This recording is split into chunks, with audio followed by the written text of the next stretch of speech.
Assalamualaikum warahmatullahi wabarakatuh. Selamat datang di channel saya, channel kita belajar bersama. Nah, hari ini kita akan membahas teks berita. Pada hari yang lalu kita sudah membahas pengertian teks berita ya, dan juga unsur-unsurnya. Kali ini kita akan membahas struktur teks berita dan kaidahnya. Nah, teks berita ini ada di kelas 8 ya. Oke, langsung kita mulai saja. Nah, struktur teks berita. Nah, struktur teks berita ada 3 ya. Nah, yang pertama itu orientasi. Kemudian setelah orientasi itu, yang pertama itu orientasi. Setelah itu ada peristiwa. Dan selanjutnya ada sumber berita. Orientasi apa? Orientasi ini biasanya yang di awal atau pembukaan berita. Nah, peristiwa ini masalah yang terjadi di dalam berita tersebut.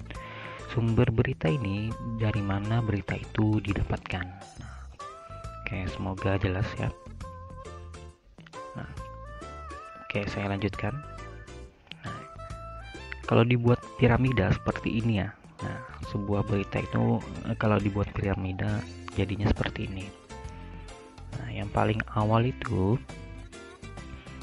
dinamakan kepala berita. Nah, kepala berita atau leadnya. Nah, kepala berita ini terdiri dari apa saja? 5W plus 1H. Mohon maaf nih tulisannya agak sulit dibaca ya. Nah, 5W plus 1H. Nah, biasanya ya mencakup 5W plus 1H di kepala berita itu. Nah, misalnya telah terjadi kebakaran di Banjarmasin. Nah, berarti itu ada tempatnya, ada unsur di mana dan unsur apa beritanya sudah. Kemudian selanjutnya ada tubuh berita. Tubuh berita ini biasanya ini yang menjelaskan penjelasan dari kepala berita tadi. Kepala berita tadi sangat umum sekali kan. Nah, dijelaskan di tubuh berita. Kebakaran itu menelan beberapa korban misalnya, atau kebakaran terjadi karena apa. Nah, itu di tubuh berita penjelasannya. Nah, ini termasuk penting ya. Ini penting juga. Nah, jadi ini satu kesatuan kepala berita, tubuh berita. Nah, lanjut ke ekor. Nah, ekor ini sifatnya memang tidak terlalu penting. Biasanya itu misalnya kebakaran tadi menelan 10 korban. Nah, nama-nama korbannya itu siapa saja. Nah, itu tidak terlalu penting jatuhnya ya. Ini di ekor. Nah, itu di ekor.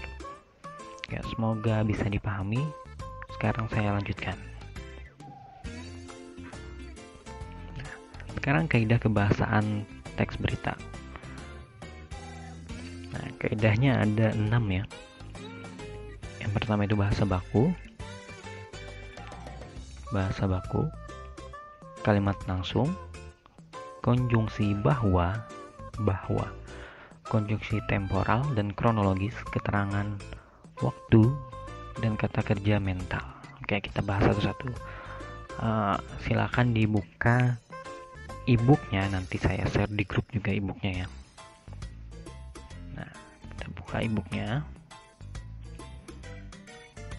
Nah, kayak kita bahas satu-satu. Yang pertama itu tadi bahasa baku. Nah, kaidah itu ketentuan bahasa atau ketentuan bahasa di teks berita. Nah, yang pertama itu bahasa baku. Penggunaan bahasa bersifat standar atau baku. Jadi tidak boleh ada bahasa gaul atau ada bahasa daerah. Nah, selanjutnya penggunaan kalimat langsung. Nah, biasanya kalimat langsung ini ditandai dengan adanya tanda petik. Nah, tanda petik 2. Nah, contohnya masyarakat wisatawan dan pendaki tidak diperbolehkan mendaki dan beraktivitas dalam radius 2 km dari kawah gunung. Selamat paparnya. Nah, itu misalnya ada tanda petikan di awal dan di akhirnya. Nah, itu contoh kalimat langsung. Nah, biasanya dalam berita ada disajikan seperti itu. Oke, saya lanjutkan. Ini contohnya satu-satu saja ya saya sebutkan. Kemudian yang C, konjungsi bahwa yang berfungsi sebagai peneran kata diikutinya. Nah, contoh, sejumlah staf Atpel Manado mengatakan bahwa kepala Atpel Manado sudah pulang. Nah, ini kan ada kata bahwa. Nah, biasanya dalam sebuah berita dicantumkan juga kata bahwa. Oke, saya lanjutkan. Penggunaan kata kerja mental atau kata kerja yang terkait dengan kegiatan dari hasil pemikiran. Nah, contoh kata-katanya contohnya seperti ini.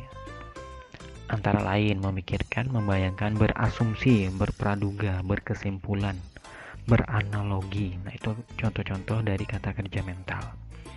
Contoh kalimatnya, mereka memikirkan solusi untuk bisa keluar dari peristiwa-peristiwa yang memilukan itu. Yang mana kata kerja mentalnya? Ya, yang ini, memikirkan. Nah, tuh. Nah, yang contoh duanya, warga membayangkan. Berarti kata kerja mentalnya membayangkan. Oke. Next lagi, penggunaan fungsi keterangan waktu dan tempat. Nah, ini yang paling penting dalam sebuah teks berita. Kalau tidak ada ini, maka teks berita itu bisa dibilang tidak valid ya, karena tidak mencantumkan tempat dan waktunya. Nah, contohnya, sekitar pukul 12.45 WIB. Nah, berarti ini ada keterangan waktu. Langit Riau. Nah, ini tempatnya. Ya, jelas sekali kan?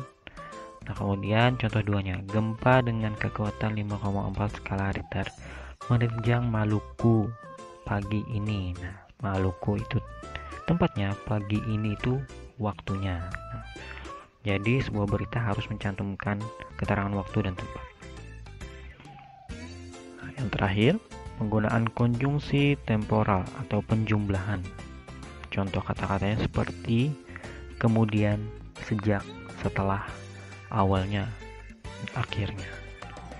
Contoh kalimatnya, sekitar pukul 12.45 WIB Sabtu 15 Maret 2014 langit Riau tampak mendung. Nah, tampak mendung. Nah, lalu ada konjungsi temporal atau penjumlahan.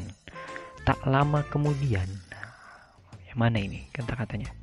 Ya, yang kemudian ya. Yang kemudian itu konjungsi temporal. Nah, semoga bisa dipahami. Sampai di sini dulu penjelasan saya kali ini. Jika berkenan silakan di subscribe, like, komen, dan share video ini. Salah hilap saya mohon maaf. Saya akhiri. Wassalamualaikum warahmatullahi wabarakatuh.